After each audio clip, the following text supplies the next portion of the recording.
Who else? Who else other than Sir Jude Bellingham yang lagi dan lagi buktiin omongannya dia, selebrasinya di Euro kemarin. Who else? Siapa lagi selain dia yang bisa clutch untuk Inggris di momen-momen seperti ini? Again and again with his clutch goal, clutch moment, dia nyelamatin Inggris.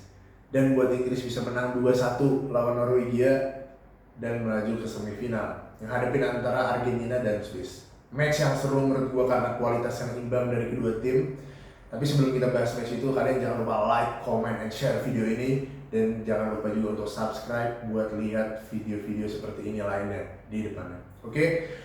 And wow, I mean this match is good. Menurut gue ini match up paling imbang dengan kualitinya yang imbang dibanding quarter final yang lain. Gap antara underdog sama favorit menurut gue nggak terlalu jauh. Norway terutama dengan Erling Haaland dan Inggris dengan kualitas penyerang dan kualitas midfielder mereka gitu.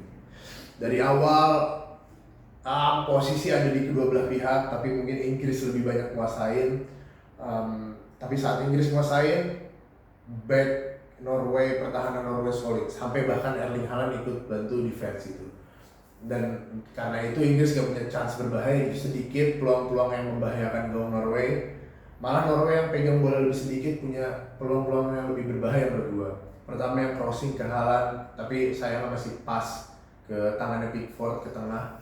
Terus sampai akhirnya Schellerup yang bisa cetak gol memecah kebuntuan Norwegia dengan gua nggak tahu dia nyata crossing atau shoot, tapi gua rasa itu nyata crossing. Tapi with a bit of luck, bola itu pas jatuh ke tiang jauhnya Pickford yang dimana Pickford nggak bisa save itu. I think he should done better, dia bisa save menurut gua. Tapi karena kebingungan mungkin bolanya mau cross atau gimana dia dimin. Dan ya, gol 1-0 untuk Norway dengan gitu aja. Nah setelah itu Inggris lebih menguasai pertandingan, lebih nyerang as they should ya, as they should as a team favorite di match ini. Dan mereka bertahan bagus banget, solid banget Norway gue rasa. Sampai bahkan sebelum golnya Bellingham, satu momen yang berbahaya itu malah ada di Norway yang counter attack, Sorloth Haaland. Sorloth, come on. Lu udah 2 lawan 1 lawan back Inggris, seharusnya lu bisa passing ke Haaland. Kalau lu punya IQ yang lebih, kalau lu punya decision yang lebih bagus, lu harusnya bisa passing ke Haaland, dan Haaland one on one 99% gol gitu. I don't know why lu dribble itu sampai jauh, terlalu fake shot, lu dribble lagi dan lu shot, akhirnya deflection dan cuma dapat corner gitu. Lu harus sadar pertama, lu itu karakter pendukung dan Haaland is the main guy, Haaland is the main character. Kalau lu kasih kesempatan itu buat Haaland, nggak bakal dia miss. Dan menurut gua ini jadi salah satu momen krusial yang akan disesalkan Norway di match ini. Kalau mereka bisa cetak gol di momen itu, the game will completely be different dari game kali ini gitu. 2-0, mental Norway aman, Inggris mulai panik, pasti gamenya akan sangat jauh berbeda dari match kali ini. Tapi ya sayangnya Sorloth yang bisa, decision yang jelek banget dari Sorloth membuat Norway nggak bisa cetak gol kedua. Sampai pada akhirnya Jude Bellingham again and again clutch goals ketika Inggris butuh, ketika Inggris susah breaking Norway defense gitu, mereka susah gimana cara bongkar defense-nya Norway yang rapat solid banget. Jude dapat passing dari Gordon, I think ya Gordon, dia passing ke Jude di tengah, dia lihat nggak ada siapa-siapa, dia dribble 1 touch ke kiri, 2 touch dribble pass 1-2 players and weak foot as well. Top class finishing, elite finishing di momen ini ngasih tahu bahwa positioning dan finishing Jude yang sangat-sangat bagus, elite positioning and finish, weak foot as well. Dan ya gol itu bisa buat Inggris seri sama.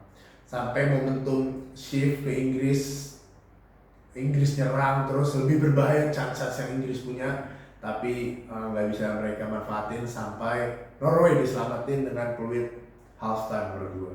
Karena di situ itu serangan Inggris bahaya banget because momentum is on England side gitu.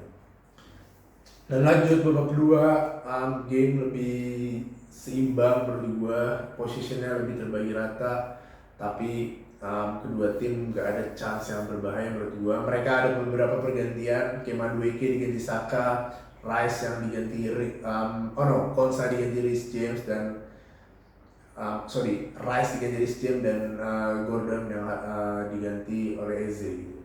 Dan menurut gue ini pergantian yang bagus lah. Selain itu juga pergantian Saka itu menurut gue yang paling efek itu. Saka masuk momen-momen berbahaya Inggris langsung tercipta lebih banyak itu. I don't know why Madueke still start, tapi Saka gue gak tau, is that physicality issue, is that injury issue, atau emang karena decisionnya Tuchel aja gitu nggak mau start Saka. Tapi pas Saka masuk, Inggris kelihatan lebih hidup, serangan lebih berbahaya karena bukan cuma lari dan crossing gitu, dia bisa cut inside, dia bisa gocek pemain. Jadi left back Norway si Molen Wolf ini bingung, ini Saka mau lari ke kanan atau masuk cut inside ke kiri.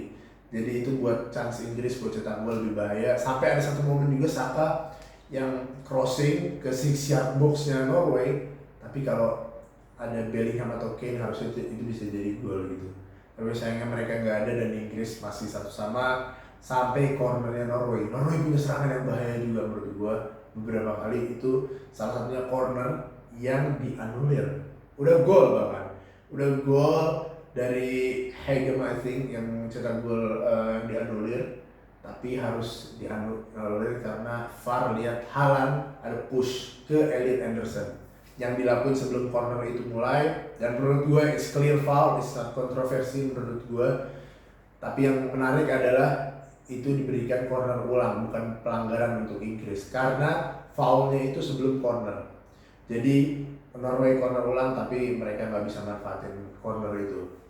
Dan game berlanjut sampai selesai babak pertama. Menurut gue itu cukup imbang, nggak ada lagi chance berbahaya menurut gue.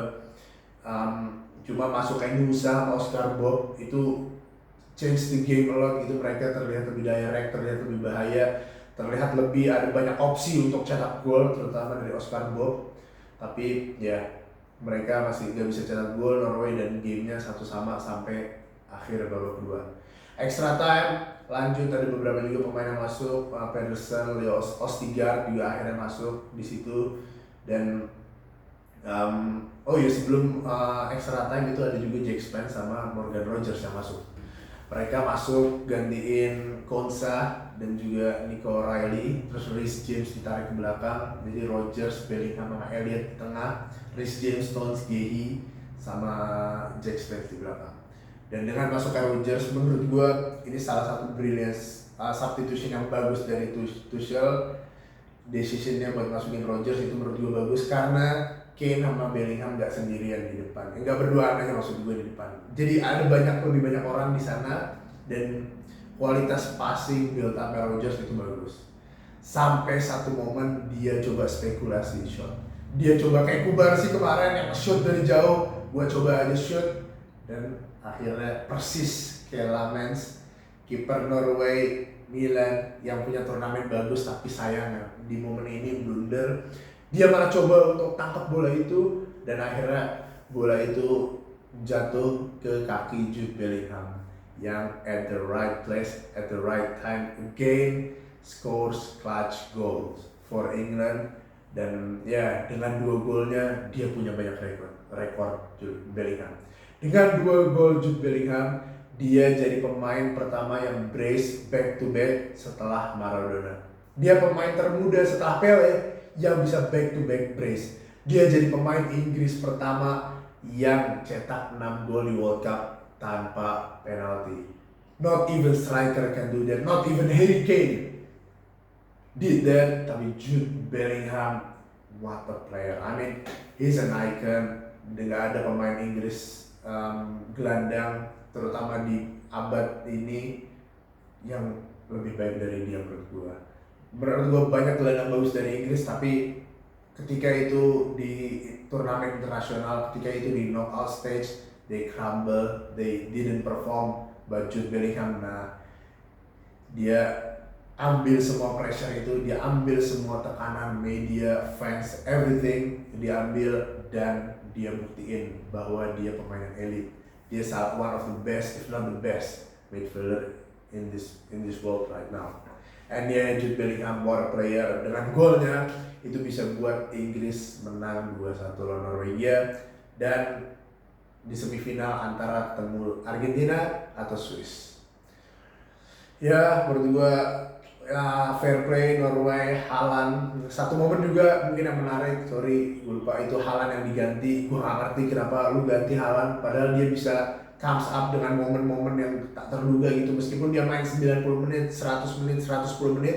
Gue gak ngerti kenapa Haaland diganti gitu. Gue gak ngerti apa yang ada di pikiran coach Norway sampai ganti Haaland. Oke, Haaland main jelek, tapi itu Haaland gitu. Lawan Brazil dia juga gak main bagus gitu. Lawan Brazil dia juga bukan, dia build up, link up. Dia bahkan ada satu momen yang dia track back apa, dari depan ke belakang ke tengah buat passing one touch doang, biar dia kayak punya stats passing aja gue lihat lawan Brazil.